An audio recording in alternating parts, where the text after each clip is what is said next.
अस्सलाम वालेकुम दोस्तों, मैं हूं मोहम्मद इकरामुल्लाह और आप देख रहे हैं सीएसई गाइड ऑफिशियल।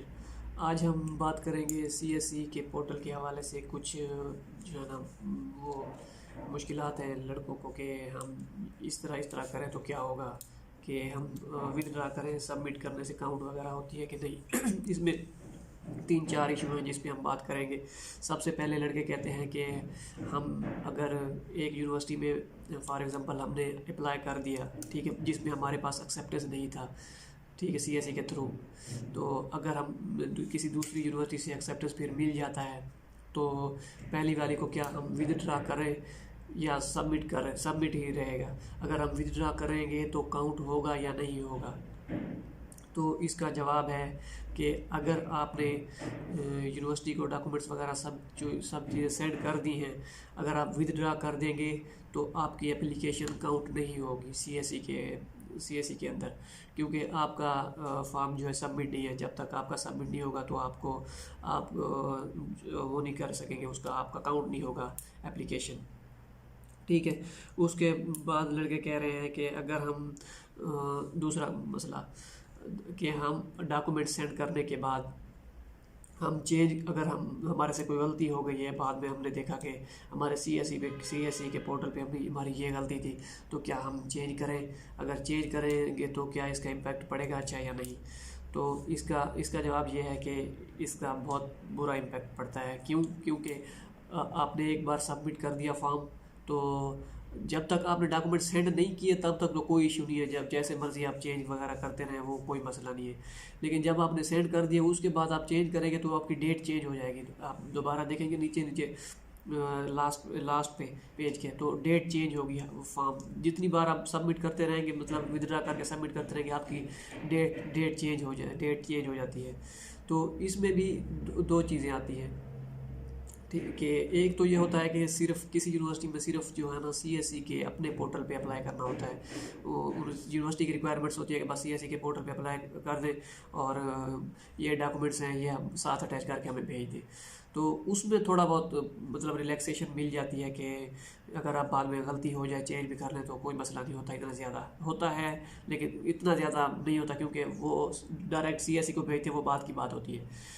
लेकिन एक दूसरी कंडीशन ये है कि अगर वही फॉर्म आपने चेंज किया हो, पहले एक मरतबा सबमिट कर दिया सीएसई के पोर्टल पे, सॉरी यूनिवर्सिटी के पोर्टल पे एक मरतबा उनका फॉर्म सबमिट कर दिया सीएसई वाला, पीडीएफ में उस पे अपलोड कर दिया यूनिवर्सिटी के अपने, तो अगर आपने बाद में सीएसई का जाके चेंज कर लिया, कोई गलती वगैरह हो गई हो, तो उसमें मेरे ख्याल में रिलैक्सेशन नहीं होगी, क्योंकि वो यूनिवर्सिटी खुद चेक करती है, ठीक है।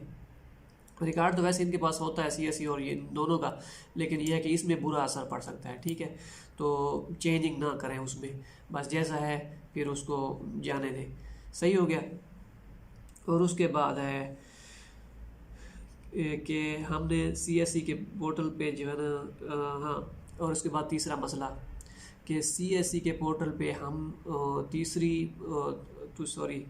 सीएसई के पोर्टल हम किसी दूसरी यूनिवर्सिटी के लिए वही यूज़ कर सकते हैं या नहीं, ठीक है। अगर हमने एप्लीकेशन एक यूनिवर्सिटी से कैंसिल कर दी है तब, ठीक है, कि हम यूज़ कर सकते हैं या नहीं, वो आप कर सकते हैं। किस तरीके से? अगर आपने एजेंसी नंबर जैसे ही चेंज कर दिया, ठीक है, तो आप फिर कैंसिल शुदा जो आपकी विदड्रा होती है वो आप दूसरी यूनिवर्सिटी के लिए कर सकते हैं। उसमें थोड़ी बहुत चेंजिंग करके यूनिवर्सिटी के मुताबिक जो होती है डॉक्यूमेंट्स वगैरह की और डेडलाइन की जैसी भी होती है, वो उसको चेंज करके आप कर सकते हैं, वो कोई मसला नहीं है। लेकिन एक में अगर जो आपने सबमिट कर दिया किसी में अप्लाई किया हुआ है, वही फार्म फिर चेंज नहीं होगा, क्योंकि उसका एजेंसी नंबर अलग है, उसका दूसरे का एजेंसी नंबर अलग है। तो विदड्रा हुई आप यूज़ कर सकते हैं एजेंसी नंबर नए यूनिवर्सिटी का डाल के। सही हो गया। और उसके बाद चौथे नंबर पे कि कुछ लड़के कह रहे हैं कि हम अगर सीएसई हमने एक फॉर एग्जांपल हमने एक यूनिवर्सिटी पे अप्लाई किया, यूनिवर्सिटी में अप्लाई किया, उसका अपना फॉर्म था, ठीक है, पोर्टल यूनिवर्सिटी का अपना पोर्टल था, उसमें हमने अप्लाई किया, सीएसई का फॉर्म भी वहाँ पे अटैच किया। तो हम उस यूनिवर्सिटी से अगर कैंसिल कर दें, मतलब हम चाह रहे हैं कि इस यूनिवर्सिटी में अब हमने अप्लाई नहीं करना, तो क्या हमारी एप्लीकेशन काउंट हो गई? तो अगर आपने सीएससी का जाके विदड्रा कर दिया, चाहे आपने यूनिवर्सिटी के पोर्टल पे सीएससी का अपलोड भी कर दिया है, अगर आपने वापस जाके सीएससी पे विदड्रा कर दिया तो आपकी एप्लीकेशन काउंट नहीं हुई। ठीक हो गया, क्योंकि सीएससी पे जो सबमिट होगा वो आपका काउंट होगा। ये नहीं है कि आपने दूसरी में यूनिवर्सिटी में अप्लाई कर दिया तो आपकी काउंट हो गई, इस तरीके से नहीं होगा। ठीक है, तो ये मसले मसाइल थे लड़कों के। अगर आपको कोई भी मसला है तो आप वो पूछ सकते हैं, कमेंट करें, मैं आपको सब उनका जवाब दूंगा, और उस पर अगर कुछ हुआ तो वीडियो वगैरह सब कुछ आपको बना दूंगा। सही है, और कोशिश करें कि एप्लीकेशन एक्सेप्टेंस के साथ अप्लाई करें।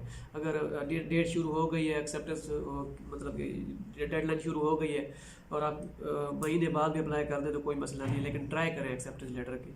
अगर नहीं है तो फिर तो ठीक है, कोई मसला नहीं है फिर भी, लेकिन ये है कि बस चांस बढ़ जाते हैं जो हमारी पाकिस्तानियों की थिंकिंग है। सही हो गया, दुआ में याद रखिएगा। अल्लाह हाफिज़।